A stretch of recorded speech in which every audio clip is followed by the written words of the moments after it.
Hello everyone, আসসালামু আলাইকুম। এই মুহূর্তে অবস্থান করছি NR pump, NR SP NR pump. তো এদিকে আমরা আছি গাবতলি এনআর ডিপু বা পাম্প বলা যায়। আমরা এসপি, আপনারা শ্যামলী এনআর আর এসপি বিষয়ে তো জানেন, যারা জানেন তারা জানেন, আর নতুন করে করতে চাই না। আমরা আছি এখন এনআর পাম্পের ভিতরে, ঠিক আছে। এনআর পাম্পই ধরি আমরা, ঠিক আছে। তো ভিতরে দেখেন সব, ঠিক আছে, বিশাল কার আর কার।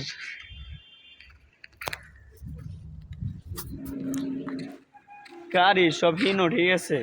ওয়ান জে লিলেন টাটা মাটা নাই এগো, ঠিক আছে। সব ওয়ানজের খেলা চলে এখানে, সব কিং এক একখান।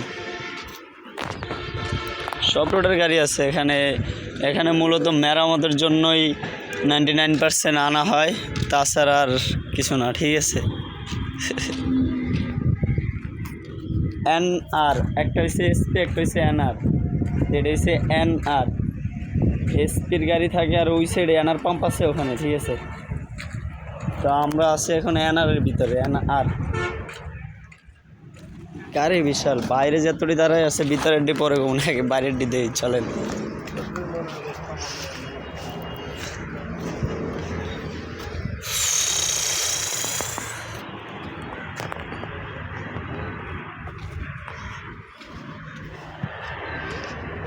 জিনিস, সব জিনিস। কি অবস্থা ভাইয়া? ঠিক আছে, কোনটা এটা? চলেন।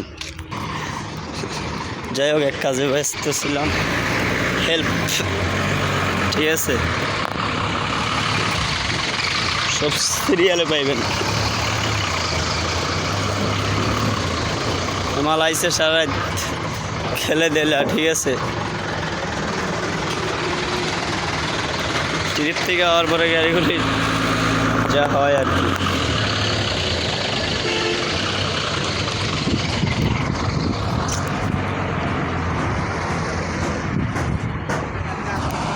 যদি বাইরে দেখি আমরা, চলে না, বাইরে একটু দেখে আপনারা। এটা হচ্ছে গাবতলির পরে শ্যামলী এনআর বা কিছু, যে শ্যামলী এসপি, ঠিক আছে। এসপির আমার ভিডিও আছে ইউটিউবে, ফেসবুকে ছাড়া, আপনারা ওখান থেকে যাই দেখে নিয়েন। আমরা এখানের এনআর পাম্পটা দেখি। এটার নাম হয়েছে অন্যটা, কিন্তু এনআর মূলত এনআর পাম্প হয়েছে ওই যে ওইটা, ঠিক আছে। কিন্তু এনআর গাড়ি থাকে এখানে, এটা ওনাদেরই পাম্প সম্ভবত, জানি না আমি শিওরও, ঠিক আছে। ভিডিও এই পর্যন্ত গাইস। বাকি তথ্য যারা জানেন জেনে নিয়ে, আর যে তথ্য আমি না দিতে পারছি, এটা সবাই কমেন্টে যারা জানেন কমেন্টে দিয়ে